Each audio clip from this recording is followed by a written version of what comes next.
Bien, aquí estamos de vuelta en el piso con el matutino del país por el canal 6, el canal del Sol.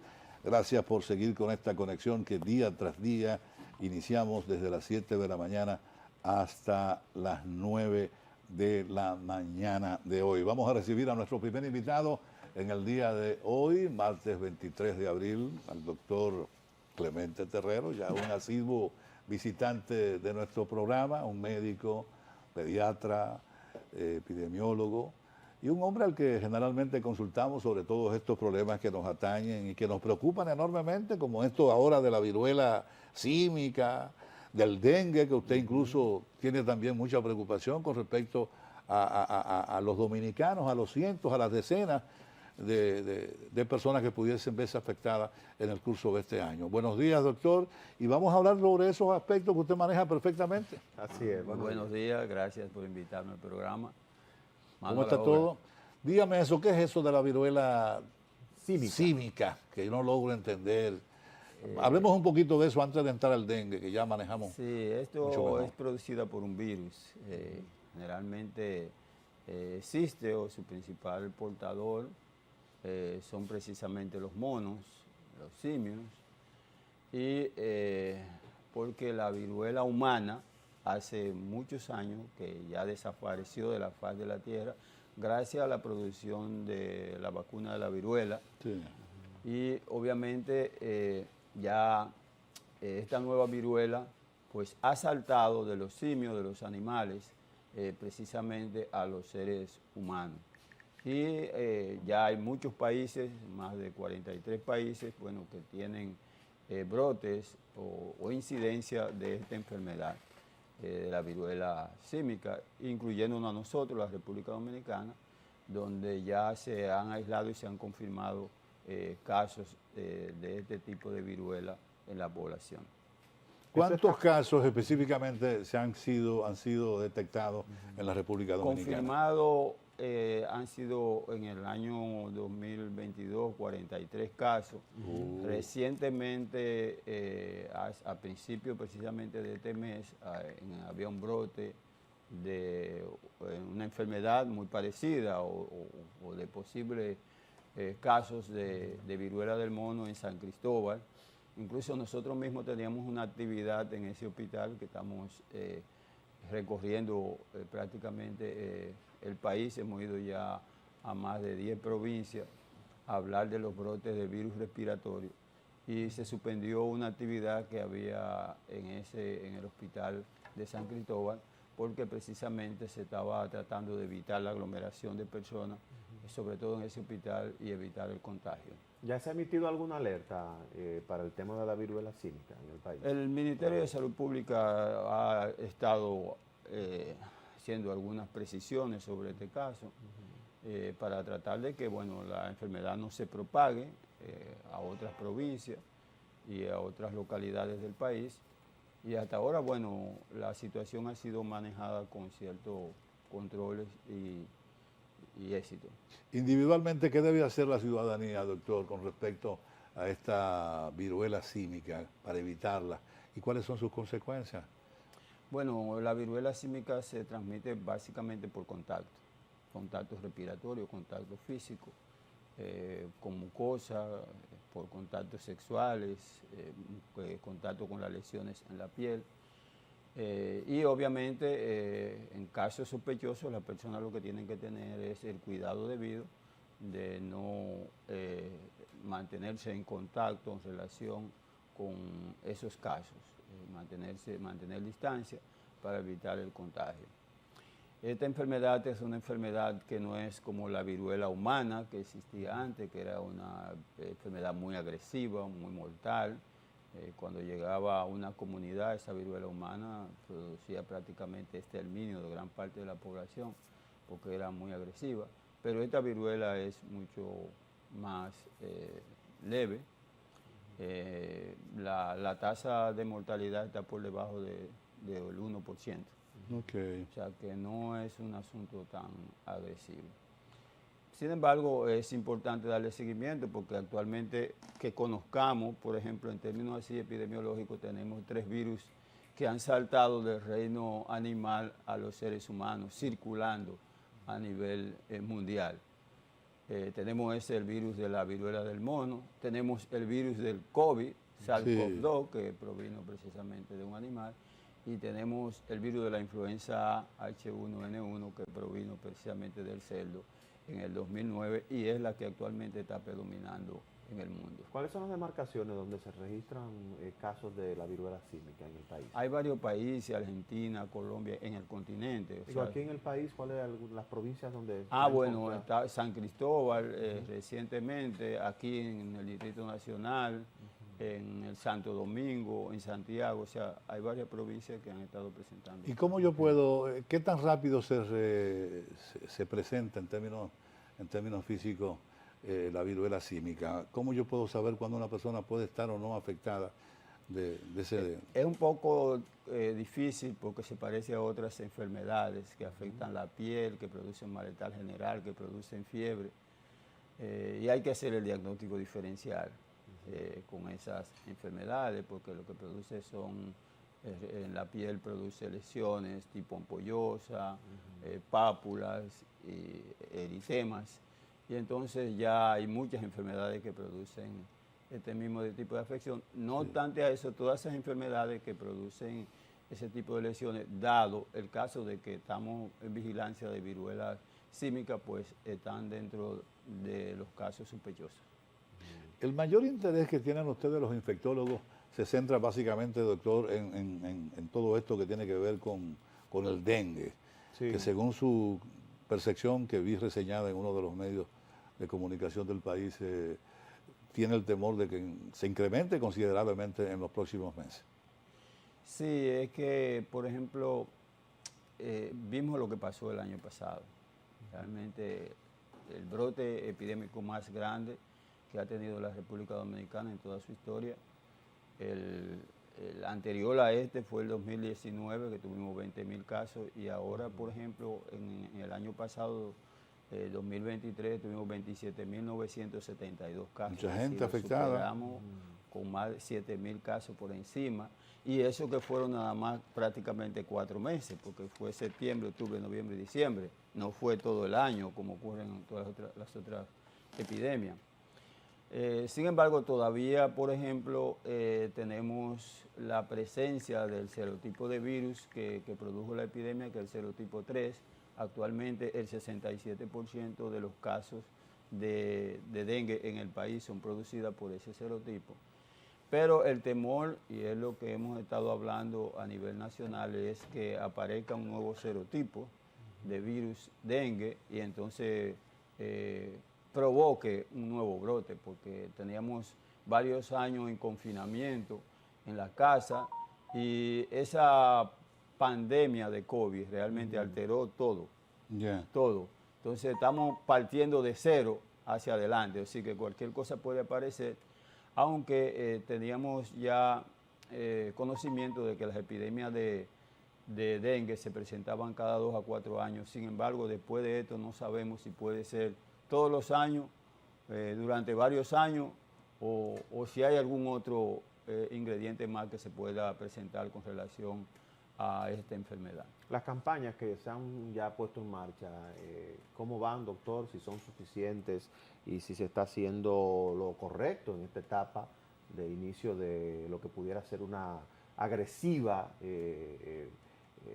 afección o afectación del dengue en la República Dominicana. Bueno, en términos de planificación y de declaración y de promoción y de dar a conocer esta campaña, todo va bien. Ahora hay que ver si en la práctica realmente se asumen como tal, porque estamos actualmente en la parte de las elecciones y la política es predominante y sabemos que la política tumba todo. No sabemos si puede esto producir un efecto contrario, negativo, a que esas campañas se lleven a cabo. Ese es nuestro temor con relación a eso. Ahora, el diseño y dar a conocer esa campaña, esa planificación, es muy bueno. Hay que ver lo que pasa. Porque ahora si todo el mundo está metido en política. Correcto. Y la política se lo traga todo. La política en el país aborda los aspectos que tienen que ver con la salud, que son tan determinantes, que son tan importantes. con la amplitud que ustedes los médicos desearían. Los problemas médicos se abordan en términos políticos, digámoslo de esa manera. Se abordan cuando hay crisis. Cuando hay crisis, solo cuando hay crisis. Cuando hay crisis. Después todo se trata con paño tibio. Porque sabemos, por ejemplo, que aquí hay una necesidad de una mayor inversión en salud. Sí.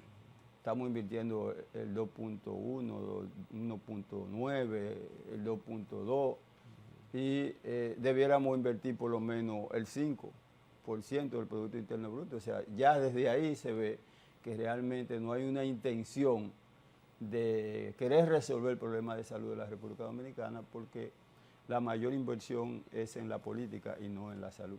Mire, ¿cuáles son las ¿A qué zonas? podría, perdóname, Ok, porque este es un rasgo, esto es importante, incluso en términos personales, ¿a qué podría obedecer ese desinterés, esa indiferencia, si se quiere, a la problemática de salud, que al final de cuentas es lo más importante en la vida? Porque si usted sin salud no tendría sentido mucho vivir, ¿no? Yo creo que lo más importante que hay en la vida es la salud. Y la salud debemos garantizarla desde esos estamentos que están establecidos para preservarla, que son los centros médicos y clínicas y hospitales. Sin embargo, hay como un trato muy, muy distante, muy indiferente de los actores políticos con respecto al tema salud. No la abordan con la amplitud ni con la entereza que deberían abordarlo, pienso yo. ¿A qué se debe esa indiferencia? Efectivamente, lo primero es la salud y después la educación. Exacto. Pero entonces invertimos más en educación que en salud. Hay un contrasentido, aunque deben invertirse por igual. En ambos rangos. Sí. Lo que pasa es que la salud realmente no deja como ese capital político. Es muy bueno hacer obras que se vean, que se observan, sí, pero la salud se lo traga en el bienestar de la persona, entonces eso no se ve. Entonces, por eso tenemos tanto problema en salud.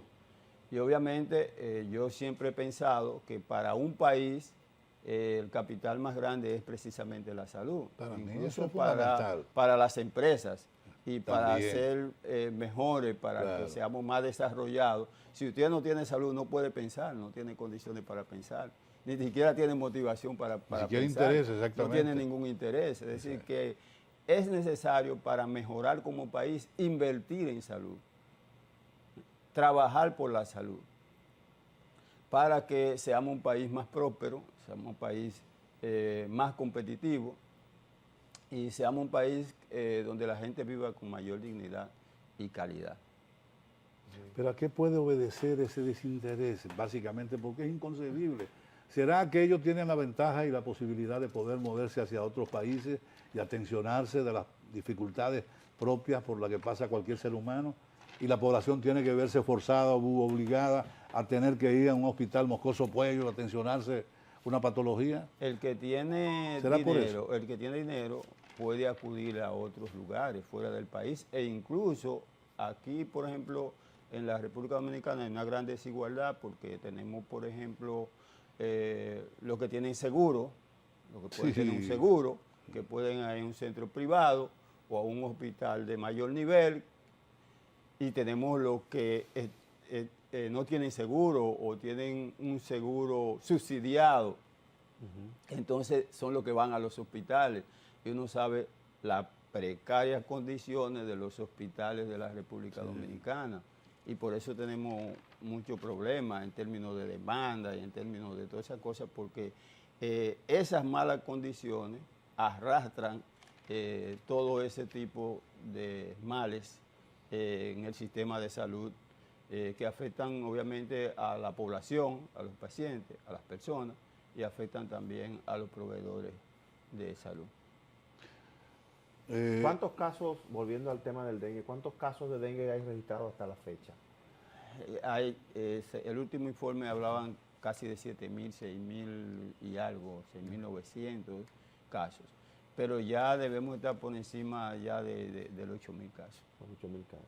O sea, viendo cómo van las cosas, nosotros pensamos que este año puede haber mayor cantidad de casos, pueden registrarse más casos que el año pasado, que fueron 27.000, porque los 27.000 fue prácticamente en 4 meses. Entonces, vamos a tener 12 meses para registrar casos, todavía con una una casuística mayor de casos, porque todavía, por ejemplo, ahora en abril es que entramos en el aumento del número de casos. Sí. Sí. Ahora que está lloviendo, se están produciendo aguaceros, ¿cuáles serían las recomendaciones, doctor, para la gente para tratar de evitar que se propague este mosquito que genera el dengue? Bueno, lo primero es evitar la formación de los criaderos y mantener, evitarlo no dejando recipientes en el medio ambiente, porque cuando llueve se llenan de agua y se convierten en criaderos. Todo eso tiene que trabajarse, un trabajo comunitario, un trabajo familiar, un trabajo en el hogar. Y obviamente tratar de abandonar esos hábitos de tener agua acumulada al aire libre, porque tú, por ejemplo, ahora en la República Dominicana, como no tenemos agua a través de llave en el hogar, hay que acumular agua y por consiguiente entonces esa agua que se acumula debe estar tapada para evitar que el mosquito se introduzca y ponga sus huevos y se reproduzca. Y bueno, todo eso, las gomas, los floreros y todos esos recipientes que contienen agua, pues también hay que eliminarlo y limpiarlo. ¿Por qué la gente se muere del dengue, doctor? ¿Hay alguna falta de previsión? ¿Hay alguna ausencia de importantizar algún aspecto de los síntomas primeros que origina el dengue? Porque parecería un virus manejable. Sin embargo, hay mucha gente, hay adolescentes, hay niños que mueren por dengue. Mira, ¿a qué obedecen básicamente las principales razones? En la República Dominicana las cifras de mortalidad por dengue siempre han sido elevadas. ¿Siempre han sido? Elevadas. A pesar de que se maneja, que se busca una comisión que dice este no, este sí, aquello no, Sí. Eso es algo realmente que no es claro. No es claro. ¿Pero qué interviene en el afectado? Que pueda uno, como padre, por ejemplo, detectar a tiempo y hacer cuantas diligencias estén al alcance para evitar que un descendiente de uno pueda morir, ¿no? Porque es un hecho doloroso. Sí. Ver a un niño postrado en una enfermedad que tú no puedes manejar y que, cónchole, le arrastre la muerte, ¿no? Sí, voy para allá. En realidad, los factores son múltiples. El dengue es una enfermedad que se cura rápido, se agrava rápido y se muere rápido. Todo es rápido. Wow. Entonces, hay muchos factores tienen que ver con la detección temprana del caso,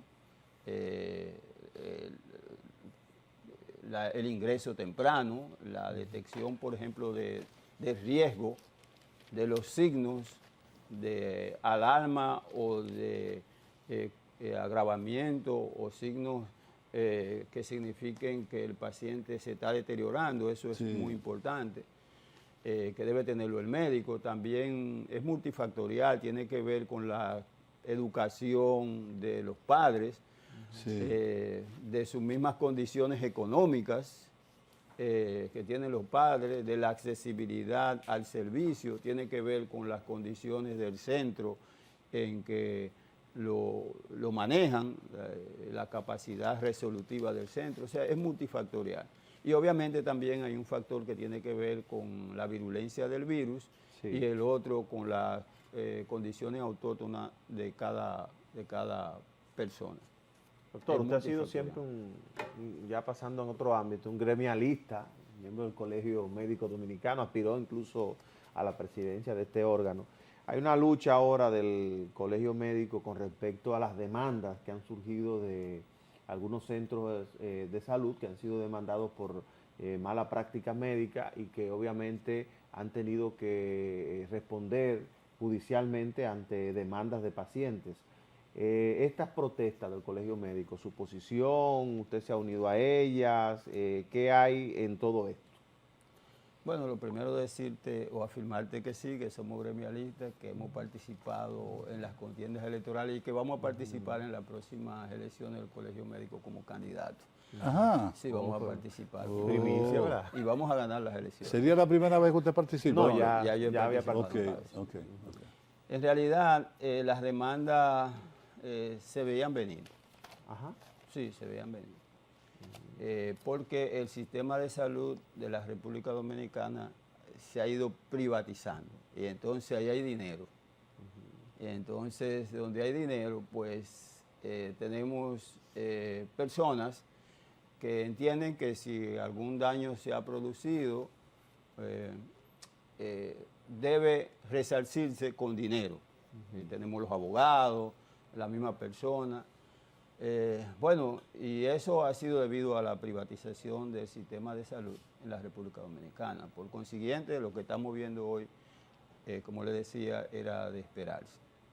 Pero claro, sí, continúa. Claro, lo que nosotros, como el Colegio Médico, le ha preocupado es la cantidad de casos, primero, que están surgiendo de manera realmente rápida y casi se puede decir como si fuera una epidemia, ¿verdad? Algo así. Ese es lo primero, y en segundo lugar, tener en cuenta que a los médicos dirigentes nos preocupa básicamente con las demandas es la penalización. No tanto que un médico, por ejemplo, pueda ser demandado y que pueda pagarlo con un seguro o con recursos el daño que se haya producido. Lo que nos preocupa sí a nosotros es la penalización, que un médico que no tiene la intención de hacer un daño, entonces se quiere encarcelar por ese hecho que no fue intencional. Y entonces nosotros estuvimos participando conjuntamente con un llamado que hizo la Junta Directiva Nacional del Colegio Médico y su presidente precisamente en la protesta frente a la Suprema a exigir que se mire con mucho cuidado lo que está pasando con las demandas médicas en la República Dominicana, porque realmente no podemos permitir y no se debe dejar que las cosas se inclinen hacia un lado, sino que todo debe ser con equilibrio, porque el sistema de salud de la República Dominicana es muy frágil y si esto realmente sigue así, eso puede realmente deteriorar más el sistema de salud de la República Dominicana, que ustedes saben que no está muy bien. Doctor, pero hay que suponer también que la ciudadanía tiene el derecho de reclamar cualquier tipo de desatención, cualquier tipo de actitud inadecuada en la que pueda incurrir el profesional de la medicina, que en la práctica usted sabe que no es el caso mayoritario, pero que se presentan muchos casos que tienen que ver con irresponsabilidad, con tratos inadecuados, con la diligencia peor empleada en un proceso determinado. Yo creo que también el colegio debe abrirse un poco a la eventualidad de que cualquier afectado, cualquier persona que se sienta lacerado, afectado o desatendido en términos profesionales, en los términos en que está supuesto hacerlo un profesional de la medicina, realice cuantas diligencias a través de las instancias judiciales correspondientes sean necesarias para resarcir ese perjuicio que entiende ese individuo que ha recibido de ese profesional de la medicina. El colegio tiene que abrirse, el país no es el mismo de hace 30, 40, 50 años. Es verdad que hay ineficiencia, pero entonces ustedes como profesionales de la medicina tendrán que ponerle coto a esas intervenciones en condiciones infrahumanas que aquí se hacen, porque también eso es cierto. Los centros hospitalarios tienen mucha deficiencia. Y si esa deficiencia se traduce en una labor inadecuada por parte de los médicos, entonces yo entiendo como médico, si lo fuera, abstenerme de intervenir mi aspecto profesional en condiciones inadecuadas. Sí, pero también reclamarle al ciudadano que no haga uso de ese mecanismo que la ley le permite para resarcirse un daño que supuestamente ha recibido, cónchale, yo pienso que es una exageración de Waldo y de cualquier profesional que quiera cohibir ese derecho a un ciudadano. Porque ¿cómo se explica el caso de ese señor que entró con sus 2 piernas y salió con una pierna menos? No, efectivamente nosotros estamos de acuerdo con que no es que estamos en contra de las demandas, todo lo contrario. Incluso escribí un artículo sobre eso que se llama... Sí, yo lo vi, por eso. Sí, exacto. Es un artículo que trata de que los médicos entiendan que este es un desafío para mejorar. Correcto. Para exactamente, mejorar, exactamente. Y para hacer una atención de mayor calidad, exactamente, más humanizada. En ese sentido nosotros creemos que es que debe ir dirigido esto. Estamos de acuerdo con que la demanda deben existir porque nos obligan a los médicos a mejorar aunque lo primero es la prevención y esto de por sí, la demanda no resuelve el problema, pero claro, Sí. es una alternativa al que tiene que recurrir aquellas personas que han sido lesionados, que han sido dañados Sí, por una mala práctica médica. Estamos completamente Sí, de acuerdo escucho. con eso. E incluso planteamos que no solamente debemos mejorar como médicos, sino también que de los médicos debemos exigir la mejoría de los hospitales para poder brindar señor, sí, una porque hay un salud señor en para- mejores condiciones, de mayor calidad y que no se presenten situaciones como la que se ha presentado de contaminación, de contagio, de infecciones a pacientes que llegan a una institución, a un hospital sin esa condición y que lo lleve, por ejemplo, a una mutilación como la que ha estado hablando en este momento. Creemos que sí, que estamos de acuerdo con las demandas, pero tienen que hacerse unas demandas bien justificadas. Por supuesto. Bien justificada, y los médicos tenemos que estar abiertos a eso y hacer conciencia de que eso es una necesidad y un desafío para mejorar. Así mismo, yo lo visualizo así, como un desafío para mejorar. Sí. Que además es una herramienta que en países desarrollados, como los Estados Unidos, son normales y ordinarios esos recursos. Porque es una manera de retribuir a alguien que ha resultado perjudicado con alguna labor inadecuada en la que haya podido incurrir un profesional de la medicina. Yo creo que, por ejemplo, en el caso de nosotros los médicos, lo que tenemos que tratar es de evitar una demanda. ¿Con qué? Con una buena práctica, Eso pienso con yo. una buena atención, ¿verdad?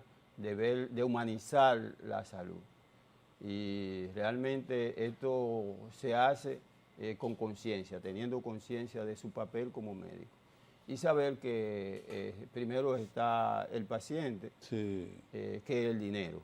Y bueno, que aunque los médicos, por ejemplo, en este sistema, tenemos que ganar dinero para poder sobrevivir, claro. tener presente que el paciente está primero. Sí. Así Que hay- de hecho esa falta de humanización se ha ido perdiendo. Históricamente la República Dominicana, y la tiene todavía, esa gran virtud de que el médico es un profesional cercano al paciente, que no se da en otros escenarios internacionales. Sí. A la gente le gusta más recibir a veces el servicio médico en el ámbito local que muchas veces en el ámbito internacional, por esa cercanía que hay entre el médico y el paciente. Sin embargo, en los últimos tiempos ha ido mejorando mucho y el profesional de la medicina se ha tornado más mercantilista, más interesado en los asuntos económicos, quizás sumergido dentro de esta crisis de valores que se está registrando a nivel mundial, no sé. Sí, no, en el punto, diste en el punto. La crisis de valores que nos lleva a eso, eso por un lado. Y la otra también es el mal pago Sí, sí, son muchos aspectos. de los servicios, Sí. tanto de los servicios por parte de las administradoras de riesgo de salud, que quieren pagar los procedimientos, que quieren pagar los actos médicos, que quieren pagar los servicios de salud a bajo costo. Sí. Entonces el médico tiene que trabajar más y en peores condiciones, más estresado, y el estrés precisamente y la ansiedad, el agotamiento, Sí. eso va en contra de un buen servicio. Así mismo Sí. es. Entonces, por eso es que se le ha estado exigiendo desde el Colegio Médico Dominicano mejorar esas tarifas que tienen precisamente las ARS. Y obviamente los mismos hospitales, que los médicos realmente, usted sabe lo que un médico gana 60,000 pesos en la República Dominicana. Sí. Eso es $1,000. $1,000. Eso es algo inaudito, inconcebible. Sí, sí. A propósito de Entonces, eso, así realmente no vamos a ir bien. Sí, eso hay que arreglarlo. Porque, por ejemplo, porque es un problema realmente del sistema y tenemos que tratar de mejorar el sistema en términos globales, incluyendo a los médicos. los acuerdos se están honrando a propósito de eso, porque la pasada contienda de Waldo fue con las ARS a propósito de los pagos, de las tarifas, y se arribaron a acuerdos. ¿Se está cumpliendo la asociación de ARS? ¿Está cumpliendo? Se está trabajando eso, se está trabajando, o porque se ha eso rezagado. ese es un pleito de nunca acabar. Ajá. Mientras existan las ARS como, Sí. como tal, porque realmente la seguridad social, lo que tiene que ver con la administradora de riesgo de salud y la seguridad social en términos de salud, tiene que administrarlo el Estado, porque es que eso se ha pasado al sector privado, entonces es un negocio. Yo gano más mientras menos invierto en salud, mientras menos le pago a los médicos, mientras menos gastos en medicamentos, mientras menos gastos en internamiento. Así no vamos a llegar a ningún lado. Va a existir el problema de que siempre vamos a estar peleando, porque el médico no se puede dejar matar, tiene que ganar, tiene que sobrevivir. Ahora, por ejemplo, para tú pagar una vivienda, tienes que pagar 30 mil, 40 mil pesos. Y si tú ganas 60 y tienes que pagar 40 mil pesos, ¿qué te va a quedar para comer, para pagar luz, energía, los hijos, los alimentos? No da. Hay que garantizarle sueldos, salarios dignos a los médicos. Evidentemente, un médico preocupado con el pago de la luz que le ha llegado en 5 u 8 mil pesos, no puede abrir a nadie tranquilamente. No, ansiedad y tiene que hacer cosas muchas veces y trabajar más ansioso. Doctor, pero la seguridad social yo pienso que en términos generales ha sido beneficiosa más que perjudicial para la sociedad y para el gremio profesional de los médicos. Porque aquí dejarle todo al gobierno, que no ha funcionado nunca la seguridad médica, sería mucho más dificultoso. Yo pienso que nosotros hemos avanzado, a pesar de los pesares. La seguridad médica ha permitido que yo reciba atención, que él reciba atención y que una gran parte de la población reciba a bajo costo atención. Por supuesto hay que arreglar algunos aspectos como la retribución a los galenos. Eso es fundamental. No, y la cobertura de los pacientes. Yo creo que sí que hemos mejorado, pero hay mucha inequidad, demasiada. Hay mucha inequidad. Bueno, ahí sí podría intervenir el gobierno. Porque la cobertura que hay no es buena. O sea, el plan básico, eso es prácticamente nada. 8 mil pesos, cuando tú, un medicamento te cuesta 8 mil pesos en una receta y tú tienes que comprarlo durante 12 meses, 2 veces al mes. Entonces, ¿cuánto se va eso? 8 mil pesos no da para nada, porque es que el capital quiere quedarse con todo. Pero y no debe ser así. Por eso es que el Estado debe intervenir. A través de los gobiernos. O tú mejoras esto o el Estado asume esto, porque también el Estado lo puede asumir. Exacto. Eso sería lo ideal. El Estado garantiza la seguridad. Porque va a haber más dinero para invertirlo. El problema es que usted sabe que el Estado tiene una fama y unos manejos a veces inadecuados de los recursos.